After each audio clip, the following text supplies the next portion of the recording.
Sean todos bienvenidas y bienvenidos al acto de presentación del Libro Blanco, una política exterior para el Panamá 3.0. Este primer esfuerzo de este tipo marca un hito en la diplomacia panameña. El documento ha sido elaborado como un ejercicio proactivo que fomente el debate desapasionado sobre el rumbo de nuestra política exterior, porque no somos dueños de la verdad.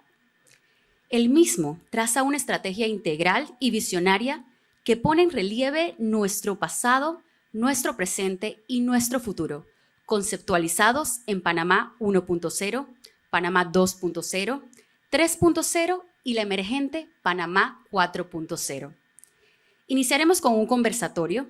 Posteriormente abriremos la sala para 5 preguntas de la audiencia y luego los invitaremos a pasar a un cóctel en el que podremos compartir y ampliar el contenido que se expondrá a continuación. En este momento, todos deben tener una copia del documento en sus manos. También a mi derecha podrán encontrar una mesa con tablets en la que podrán observar el documento en versión digital. Quienes deseen escanearlo, en pantalla encontrarán el código QR que los dirigirá al documento. Sin más que agregar, me permito invitar al escenario a la señora Mayela Lloyd y a su excelencia Yanaina Tewani Mencomo, ministra de Relaciones Exteriores. La sala es toda suya.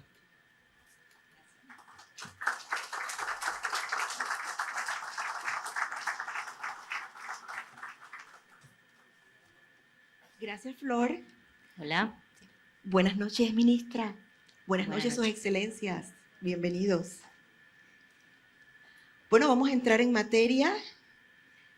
Tenemos mucho que abordar sobre este documento, pero quisiera iniciar, canciller, ¿qué es, para qué es y por qué este documento white paper?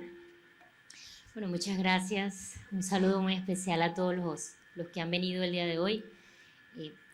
White paper o libro blanco es un documento estratégico que normalmente traza las líneas estratégicas de un país, puede ser un país, una empresa, con relación hacia dónde se quiere dirigir o la dirección que quiere tomar. Es un ejercicio ya en política exterior que se realiza con el propósito de hablarle a tus socios, a la comunidad internacional, acerca de cuál es la directriz que tiene ese país, pero cómo ese país se ve a sí mismo y cómo va a proyectarse hacia afuera. Y en eso es importante recordar siempre la definición de la política exterior. Lo que para nuestro concepto y nuestro entender académico de la política exterior es aquello que representa las dinámicas internas proyectadas hacia afuera, tomando provecho de las dinámicas globales que puedan verse en beneficio del imperativo geopolítico que tenga un país específico, basado obviamente en su interés nacional. Entonces un white paper, el día de hoy, lo hacemos como un ejercicio muy natural que nunca antes se había hecho en nuestro país, que lo han llevado a cabo muchos países. Normalmente se hace a inicio de un gobierno, cuando quieres plasmar y mostrar a tus socios cómo va a ser tu política exterior, pero también puede pasar en un momento de un cambio de circunstancias que hace que ese país quiera hablarle hacia afuera y expresarles lo que ellos piensan va a ser su visión desde ese momento. Yo creo que en la pantalla tenemos algunos ejemplos. Bueno, este es el nuestro, que es el primero que se hace en Panamá, y este creo que es de Australia, en el 2017, sí. Y este es uno de Seguridad Nacional de Alemania, que es muy reciente, que cuando tuvimos la presencia de la canciller alemana aquí en Panamá nos comentó que se iba a estar lanzando. Y tiene mucho que ver con lo que había sucedido en ese momento, o está sucediendo todavía en Europa, que hacía que el país viese la política, la seguridad misma, con una visión distinta. ¿Por qué se hizo? Bueno, realmente se hizo con el propósito no de tener la verdad absoluta, y esto es algo que yo quiero recalcar. Se hace como un ejercicio de pensamiento profundo, un ejercicio que tiene el interés de incentivar el debate, no creyendo que tenemos la última palabra, pero con la honestidad de compartirle que en mis tiempos de canciller me he dado cuenta que muchas veces en la política exterior el debate no es necesariamente tan profundo y tan desapasionado, como es la palabra específica que quiero hacer énfasis.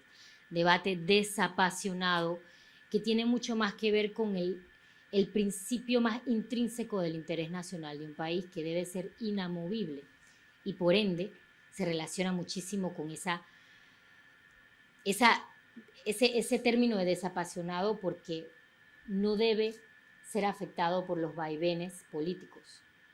Entonces hacemos este primer ejercicio con el propósito de que se lea, de que se hable del debate, de que se debata, de que se rete este ejercicio, pero que también que quien venga después de mí, porque obviamente es una estrategia de política exterior hacia el futuro, en un mundo que es muy cambiante, en un mundo que está afectado además por la inteligencia artificial, con crisis, la policrisis, crisis políticas superpuestas, pero que además Panamá no solo vea ese mundo que va a ser transformado y nos va a transformar la manera en que nos relacionamos con nuestros trabajos, con la democracia, sino que además Panamá también en ese mismo momento está pasando por una metamorfosis interna que en algún momento lo compartiremos. Y el propósito único y final es, por supuesto, que se incremente el debate, que se debata, que quien venga después de mí pueda decir, bueno, alguien me dejó una estrategia, yo puedo seleccionar lo que creo apropiado o que tal vez construya un documento igual. Subir la barra también, ¿no? Muchas gracias, canciller. Y en el mundo actual, diverso, interdependiente, marcado por las policrisis y en constante cambio, dar soluciones a los desafíos globales plantea la evolución de las dinámicas diplomáticas, las alianzas y el equilibrio de poder. En este entorno internacional desafiante, ¿cómo plantea el Panamá 3.0 mantener esa relevancia en la escena internacional de manera distinta a cómo lo fue en el Panamá y el que ha jugado el Panamá 1.0 y 2.0? Bueno, yo creo que un aspecto importante de este documento, que si me permiten voy a estar haciendo referencia constante porque es el libro referencia, es la división que hacemos de esos tres Panamá. Pero se hace con un propósito realmente, y es un propósito, yo diría, que cierra un ciclo. Se hace un análisis del pasado, del Panamá, del pasado, y sus imperativos geopolíticos de cada uno de esos Panamá, disculpe que del Panamá, del presente, y cuál es el análisis del imperativo geopolítico que tenemos ahorita, cuál es el reto más grande que tenemos como país, y por ende, el futuro. ¿Y cómo hacemos esa intersección? Es interesante, porque la hacemos en base a dos elementos importantes. Primero que todo, esas diferentes versiones del Panamá se caracterizan primero, y esto es importante, primero por la relación del país, ente político, con el istmo, ente geográfico. Y les voy a poner un ejemplo en cada uno.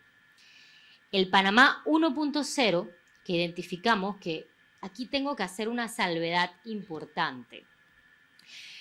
Solo para el objetivo de este documento se ha dividido Panamá de esa manera histórica. Sin embargo, eso no significa que Panamá inició con la llegada de los españoles. Nosotros sabemos que nosotros tenemos una historia previa y muy rica además. Pero obviamente el Panamá 1.0 para este análisis se hace desde el siglo XVI.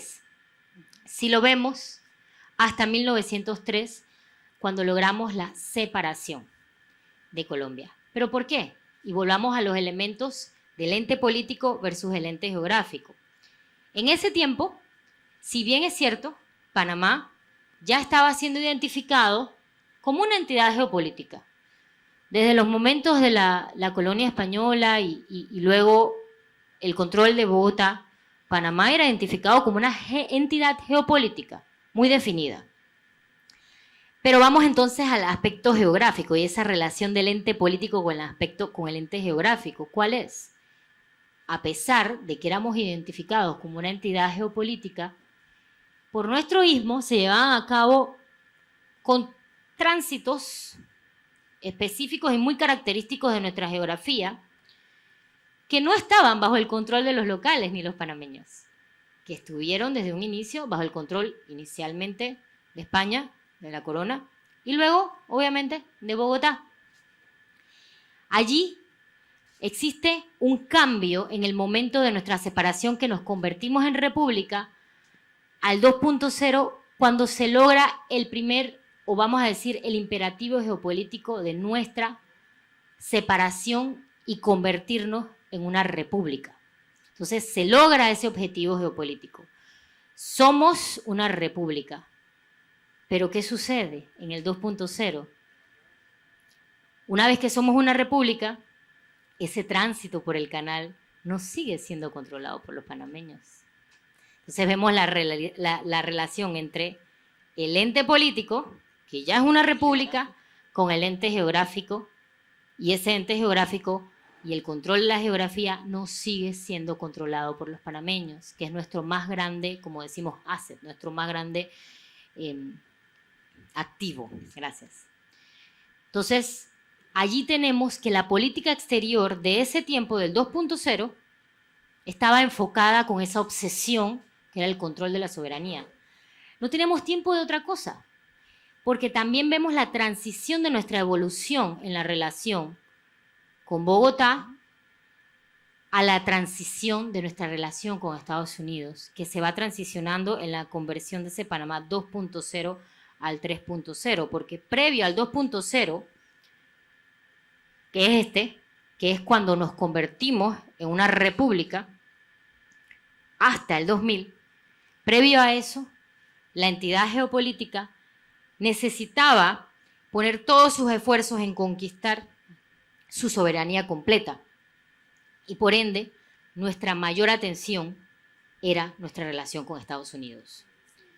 Y luego entonces transicionamos al 3.0, que es lo que tenemos actual. ¿Cómo? ¿Por qué? Porque si no observamos los imperativos geopolíticos de cada uno y hacia qué se dirigía esa política exterior, no podemos entender entonces cuál es nuestro imperativo geopolítico actual. Y no tenemos una brújula o decir un ancla de oro que nos diga hacia dónde debemos de dirigirnos. Y ahí entra el Panamá 3.0, que es el que pueden ver desde el inicio del 2000, donde tenemos completo control, pero entonces, ¿cuál es el imperativo geopolítico en ese momento? ¿Y hacia dónde debe la política exterior dirigirse? Si ya tenemos un vacío distinto y ya logramos la soberanía.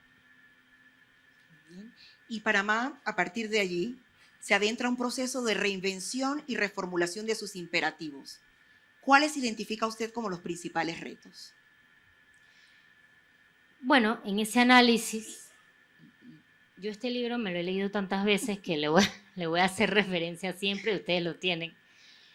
En ese análisis se entendió, y de hecho voy a hacer referencia a una frase muy famosa y célebre del general Torrijos, que no la tengo grabada, pero la voy a parafrasear.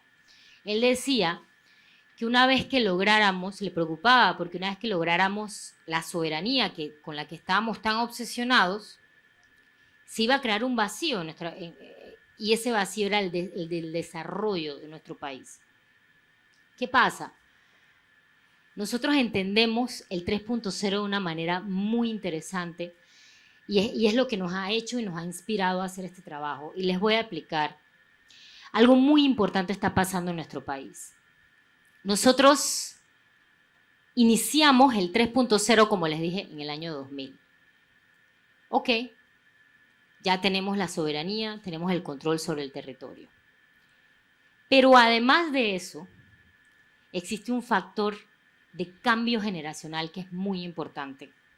¿Importante por qué? Porque ya tenemos un nuevo imperativo que no hemos identificado, pero que a su vez existe una población que adquiere la mayoría de edad, ojo, que no es la madurez, la mayoría de edad, justo en el momento o los momentos en que tenemos un nuevo un control completo sobre nuestra soberanía. Entonces, ¿qué sucede? Somos un nuevo Panamá. Cambiamos. Los Estados Unidos no tienen no tienen una presencia parcial o intermitente, sino que ya nosotros somos responsables de nosotros mismos.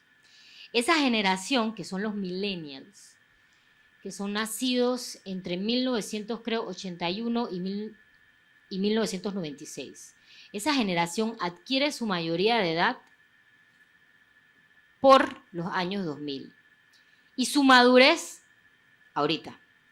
Y no tienen un recuerdo maduro del siglo XX como lo tiene la generación 2.0, que vivió la lucha por el canal, que vivió los tratados Torrijos-Carter y que vivió la invasión. Muchos de esos millennials eran niños. Los más viejos millennials eran niños cuando se dio la invasión de Panamá. Yo tenía 4 años. Entonces, o 5, sí, perdón. Yo tenía 5 años. Y me hace pensar que cuando adquirimos nuestra mayoría de edad, no tenemos un recuerdo del 2.0, de esa lucha, de esas dinámicas distintas. Pero además de ello, y este cambio generacional, confluye con un nuevo Panamá. Entonces, un nuevo Panamá necesita de nuevos panameños también, que ven la dinámica internacional distinta. Pero hay un aspecto aún más importante. Es en el año 2000-2001, cuando Estados Unidos casi que cambia su estrategia hacia el Medio Oriente por la lucha contra el terrorismo.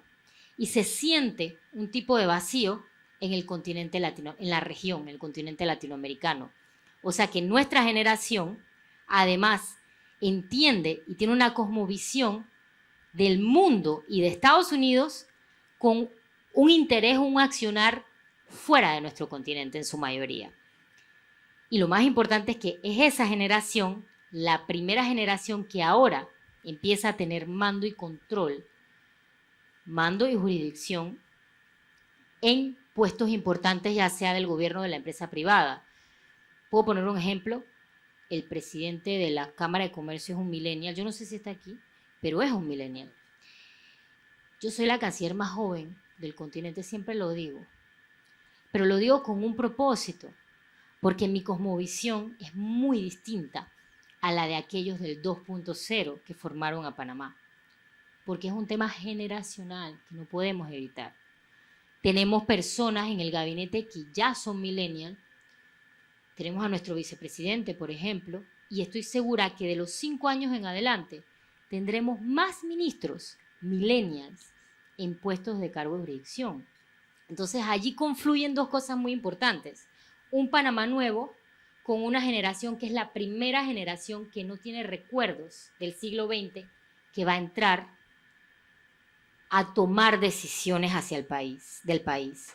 Porque la que viene, que son la generación cristal, que eso es lo que hace a la generación millennial especial, la que viene es una generación que es la segunda generación que no tiene recuerdo del Panamá del siglo XX. Entonces, va a haber una transformación muy grande en la manera en que se va a desarrollar la política dentro de nuestro país y, por ende, la política exterior. Finalizo con esto, pero era muy importante explicar el concepto del Panamá 3.0, porque estoy segura que ustedes ya lo están observando. En nuestro país están pasando cosas muy distintas desde hace unos años recientes, y la generación nueva es muy diferente a la anterior, y esos son los que van a tomar las decisiones. El imperativo geopolítico de nuestro país es la desigualdad. A ese punto Y lo voy a explicar, sí. Lo voy a explicar porque si en algún momento estábamos obsesionados con la quinta frontera que era ¿cómo se dice? El adquirir la soberanía y poder lograr ese control sobre nuestro territorio. Nosotros hemos entendido la sexta frontera y se va a explicar como nuestro nuevo imperativo geopolítico hacia el futuro y como un instrumento por el cual debemos potenciar la política exterior de nuestro país. De eso quería hablarle y para ello he traído una cita como un contexto. Un reciente informe del Banco Mundial muestra las tendencias y proyecciones de la pobreza, vulnerabilidad y clases medias en América Latina y el Caribe. Evidencia diversos factores que influyen en la erradicación de la pobreza. Destacan la fragilidad de los sistemas de protección social y la deficiencia en la provisión de servicios básicos como salud, educación, entre otros. También destaca que 1/3 de los latinoamericanos y caribeños no son pobres, pero viven con un alto riesgo de quedar sumidos en la pobreza. Basta con la pérdida del empleo, una enfermedad grave que afecte a un miembro de la familia, una catástrofe de origen natural o una crisis macroeconómica.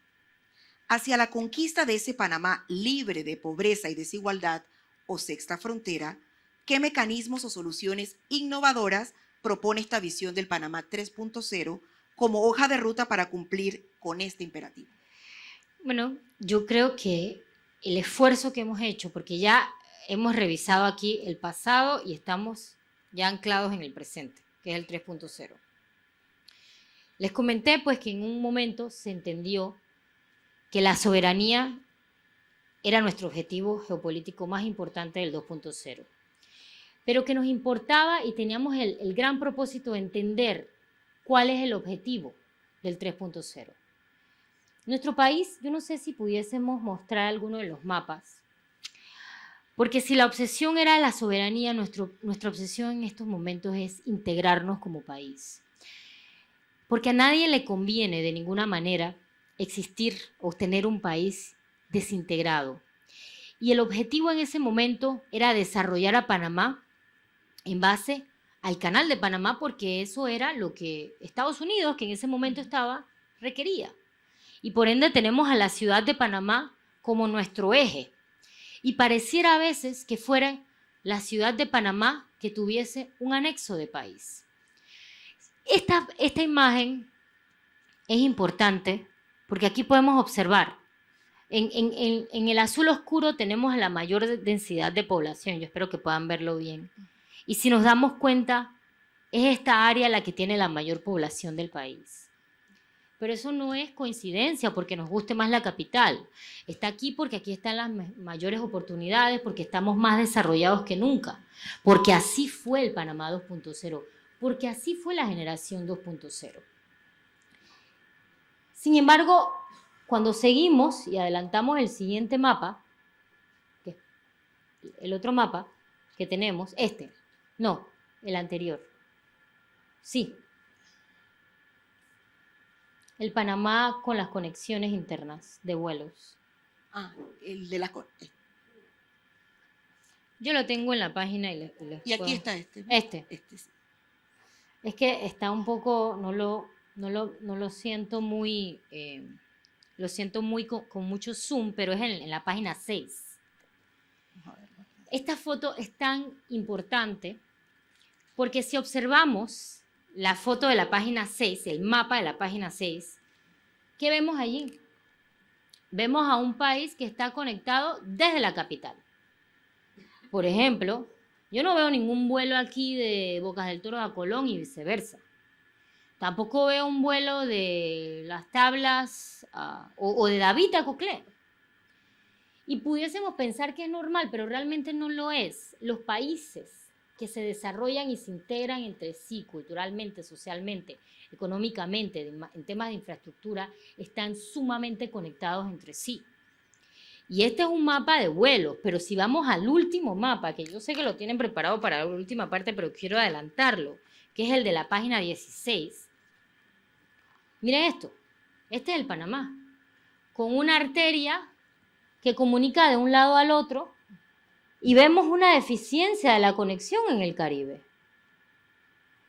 ¿Y cómo es esto importante para la política exterior? Yo les puedo decir cómo es importante. Primero, porque si nuestro imperativo nuevo es integrarnos a nosotros como país en todos los sentidos, para un crecimiento, un desarrollo, en salud, en educación, obviamente. La manera en que vamos a ver el mundo es completamente diferente y por ende nuestra interacción con todos los demás es diferente. Yo les voy a poner 2 ejemplos. Pensemos en un Panamá que tiene una conexión con el Caribe. Y ya de allí voy a la parte ya económica del desarrollo. Vamos a decir que nuestro país, nuestro Caribe está conectado. Nuestra relación con el Caribe fuese muy distinta también. Porque nosotros somos una ciudad, la ciudad de Panamá mira hacia el Pacífico. Y el mejor ejemplo es Estados Unidos. Y de hecho Panamá juega un rol importante. Antes del Canal de Panamá, Estados Unidos miraba al Atlántico como su eje. Y su eje de política exterior porque tenía ties, enlaces comerciales. Por el Canal de Panamá, Estados Unidos empezó a ver el Pacífico. Y de hecho, hay quienes dicen, esto es una valoración, que sin el Canal de Panamá tal vez no se hubiese podido pelear una guerra con el Pacífico, o el tema de Japón. Esto es una valoración académica. Pero podemos entender entonces cómo la manera en que tú te integras internamente y ves a tu país internamente, te relacionas así con los demás. Nosotros por muchos años hemos hablado de nuestra conexión con el Caribe, pero realmente no la explotamos. Porque la ciudad de Panamá es una ciudad que mira al Pacífico, a pesar de que tiene toques caribeños. Les pongo otro ejemplo, que es el segundo que quiero ponerles. En nuestro país existe, bueno, en mi última interacción con India, el canciller de India, me comentaba de su gran interés por el Caribe. Y India tiene una conexión interesante con el Caribe, pero el Caribe es gigante. Imagínense ustedes que de verdad ese tema del hub, de la conectividad nuestra, lo utilizáramos apropiadamente y pudiese ser Panamá el lugar donde todo el Caribe se congrega para que países extrarregionales puedan encontrarse con el Caribe. Entonces ahí vamos a la parte económica de la política exterior. Nosotros somos un país meramente, nosotros llevamos en nuestro ADN la conectividad. Y un tema muy importante que está en la página 15 es el de engrosar las líneas. Y quisiera que me pusieran el mapa de engrosar las líneas. Miren estas líneas. Este es un trabajo que se hizo, no lo muevan mucho para que para que se pueda ver. Estas son todas las líneas de conectividad de Panamá.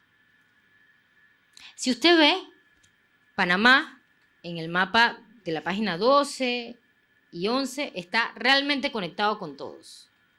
Pero internamente no está conectado. Estamos conectados con todos, pero internamente no estamos conectados. No estamos integrados.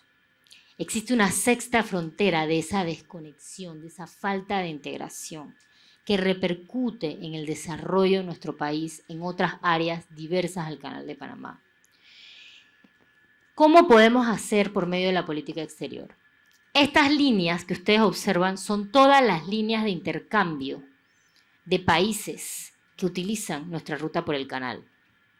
Aquí tenemos a la izquierda, creo que es el origen, ¿sí? Y a la derecha el destino. Las más gruesas son las que más se utilizan. Las más delgadas son las que no se utilizan tanto. Nuestro propósito geopolítico y nuestro propósito en política exterior tiene que ser engrosar todas estas líneas. Pero ¿cómo yo voy a engrosar todas esas líneas? Bueno, es fácil. Realmente, si nosotros realmente somos un hub de conectividad, es importante que juguemos ese rol. Identificar qué países exportan a otro, como ya lo tenemos identificado, y incentivar ese comercio entre ambos, porque sabemos que el beneficio nuestro como lugar de tránsito se va a beneficiar. ¿Y cómo se hace eso? Bueno, yo no puedo influir entre el trade, el comercio de un país y otro, pero lo que sí puedo hacer es ser el punto de encuentro. Y ya lo hemos hecho con las ferias de Portobelo. Panamá, en las ferias de Portobelo, era el lugar donde todos venían a identificar qué se vendía en cada lado. Si nosotros logramos de alguna manera engrosar esas líneas, incentivar la creación de ferias, como se hace el Expo Comer, pero específica. Vamos a poner un ejemplo. Entre la costa este suramericana y Asia, podemos engrosar las líneas. Hace poco Guyana y Surinam han mostrado el interés de conectar a la parte norte de Brasil, que tiene poca accesibilidad al Atlántico, por medio de Guyana y Surinam. Si nosotros incentivamos esa conectividad, nuestro país se beneficia, porque ese acceso hacia afuera, hacia el Atlántico, utilizará el canal de Panamá para llegar a Asia. Y sabemos que Brasil y China es el mayor socio comercial de Brasil. Y hasta, ¿por qué no?, la parte suramericana con la otra costa de Estados Unidos. A eso me refiero, realmente utilizar la política exterior con estrategia, identificar qué rutas nos van a seguir beneficiando, engrosarla, porque eso es lo que nosotros somos, conectividad. Y la conexión entre ambos puede hacer que nuestras líneas se engrosen y por ende que sigamos manteniendo la relevancia. Porque en política exterior hay un imperativo fundamental. La única manera de adquirir lo que queremos es teniendo la relevancia global. No sé si me extendí mucho. No, vamos, tenemos tiempo todavía. Okay. Vamos a ese tema regional, ministra.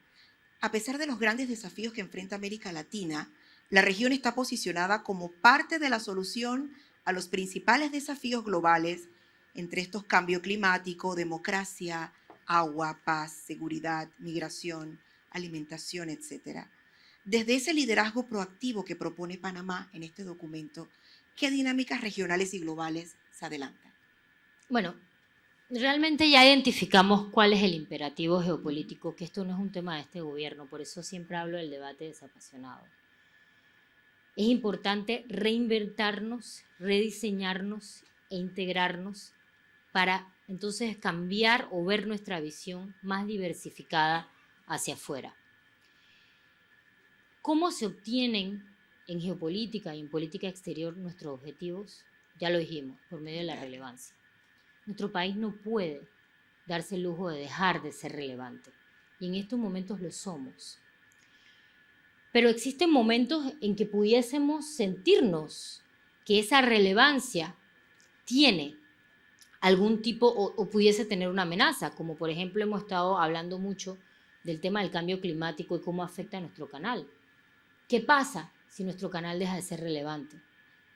¿Cuál rol vamos a jugar? Y la relevancia económica a favor del desarrollo de nuestro país, que por ejemplo hemos mencionado en engrosar las líneas, y hay muchos más ejemplos en el documento porque no me quiero extender, pero la relevancia política es importante. Y Panamá tiene un liderazgo fuerte allí, Mayela. Tú sabes que en el tema político global y también yo siento que regional, nuestro país puede ser un ejemplo importante de estabilidad y democracia en la región. Y en este gobierno hemos iniciado algunas acciones que pueden ser ponderadas o tal vez continuadas y reforzadas por quien venga después. La ADD es un ejemplo específico. Por ejemplo, la Alianza para el Desarrollo en Democracia, donde el presidente Cortizo jugó un rol muy importante junto con República Dominicana y Costa Rica, es importantísima para mantener la relevancia. Primero, porque nos reagrupamos. Nos reagrupamos con aquellos que piensan igual que nosotros y están identificando oportunidades igual que nosotros. Países como Estados Unidos, que es de suma importancia para Panamá, y otros países que le interese el desarrollo de estos países, donde está Costa Rica, también, han mostrado ya un interés en invertir y complementarnos estos países pequeños unos a los otros. Y finalmente, obviamente, eso repercute en lo que logramos con el tema de los CHIPS Act y los semiconductores, que estoy segura que es otro ejemplo de integración con nuestro vecino, pero un desarrollo, por ejemplo, de Chiriquí, que es lo que propongo. Si vemos, nuestra frontera con Costa Rica también es la sexta frontera. Nuestras áreas, polos de desarrollo no están muy realmente identificados, además del Canal de Panamá. Si nosotros identificamos a Costa Rica como un aliado importante, donde nos podemos integrar y complementar, pudiésemos desarrollar un área de producción o sofisticada, ¿por qué no en Chiriquí? Todo se hace en la ciudad de Panamá y es importante ir desarrollándonos. En ese tema también de acciones que hemos tomado, yo pienso que al siguiente gobierno puede tocarle de repente la versión 2.0 de la ADD, que es formalizar un poco este agrupamiento. Formalizar en quiénes pueden ser parte, cómo deben ser parte y cuáles son los requisitos para ser parte, las reglas del juego. También hemos mencionado, y esto es también bastante relevante, y es uno de mis favoritos, la relevancia. Cuando hablamos de la relevancia, estamos hablando específicamente de liderar en temas que son cruciales para el mundo. No hay nada más crucial que un shock point. ¿Qué es un shock point? Un lugar como el Canal de Panamá, un cuello de botella donde pasa el comercio global. Eso pone nerviosa a muchas personas, porque por ahí pasa el comercio global, son las rutas marítimas más importantes. Panamá, al igual que otros países, tienen esa condición. Está el estrecho donde está el Canal de Suez, está el Hormuz, está Malaca, está Panamá y otros más. Pudiésemos de repente reagruparnos y liderar un reagrupamiento de aquellos países que son responsables o custodios de un punto estratégico del comercio global para que las cadenas de suministro se mantengan, y allí mantenemos relevancia. Así como en la OPEP, donde hay países que tienen ese control o tienen esa relevancia en temas del petróleo. ¿Por qué no pudiésemos nosotros tal vez liderar un grupo o un concilio de países shock points que controlen estrechos importantes para que conversemos constantemente de qué está pasando en el mundo? El Concilio Ártico, por ejemplo, que esa es una acción que vamos a empezar en este gobierno y espero la continúe quien venga. ¿Y qué tiene Panamá que ver con el Concilio Ártico? Bueno, que lo que pasa en el Ártico le va a afectar al Canal de Panamá, definitivamente, y no podemos perder la relevancia. Singapur, por ejemplo, es un miembro observador. Nosotros no vamos a ser miembros permanentes porque no somos parte del Ártico, pero tenemos una voz y podemos observar y entender qué está pasando. Y así hay muchas iniciativas, y yo no quiero aburrir al público, pero realmente existe otra muy interesante que me gusta mucho, que ya estamos llevando a cabo, que es la neutralidad del carbono. Panamá es carbono negativo, además. O sea que lidera un grupo muy pequeño en el mundo, con una condición muy pequeña, y en tiempos donde el cambio climático es crucial, nosotros podemos liderar, ayudar a otros países a explicarles cómo nosotros llegamos a ser carbono negativo. ¿Por qué no? Y ahí también podemos liderar. Y quiero finalizar con un tema que me apasiona muchísimo. La diáspora. Y lo he dicho muchas veces como canciller. Este país es muy pequeño, pero tiene unas diásporas diversas. Diversas, pujantes, que han forjado el destino de este país. Y nuestras diásporas son la conexión, ese puente orgánico con ese país que sus papás llamaron casa. Y nuestra diáspora entiende a esos países de la precedencia de ellos mejor que nadie, porque entienden la realidad y nos ayudan a entendernos mucho mejor. Y yo pongo un ejemplo importante, reciente, la diáspora griega. Cuando sucedió el conflicto en Israel y Gaza, nosotros necesitábamos que los panameños vinieran a Panamá y necesitamos regresarlos, y fue la Fuerza Aérea griega que nos ayudó a traerlos a Panamá, y además algunos costarricenses, hermanos y hondureños. Pero fue gracias al esfuerzo de nuestra diáspora. Imagínense esa potencialidad que tenemos. Y la diáspora india también, que hizo que un canciller de India llegara por primera vez a Panamá. Y viceversa, y es lo último que les digo, pero es que me apasiona el tema de las diásporas por la riqueza de nuestro país. Nosotros tenemos una diáspora muy grande en Estados Unidos, en Nueva York.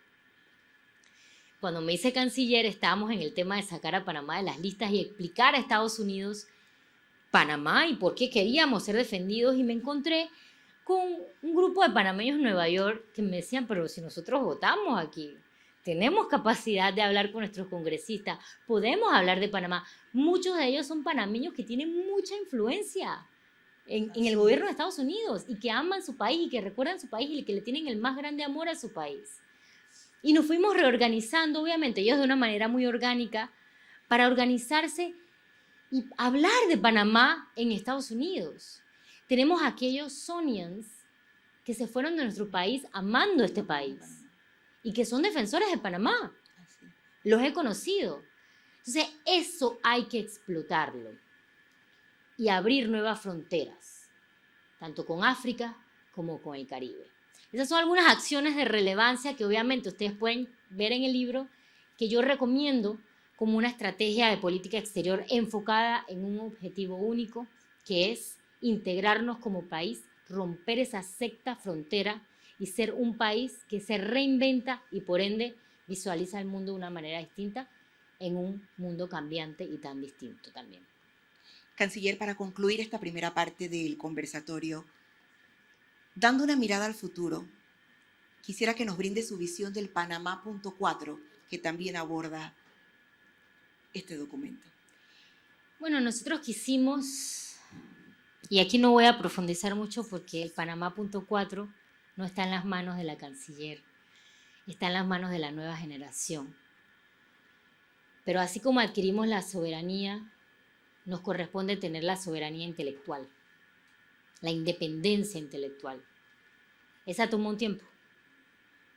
Esa tomó un tiempo y va a depender de cómo sepamos desarrollarnos internamente, descubrir nuestras potencialidades, reinventarnos como país internamente, donde nuestra única obsesión ya no sea conquistar la soberanía porque ya la tenemos, sino poder constituirnos íntegramente como un país desarrollado en todos sus aspectos. Eso repercute en la seguridad y la estabilidad de Panamá. Ese es el Panamá 4.0 que yo veo que probablemente no me toque a mí forjar, sino a la generación que viene después. Muchas gracias, canciller.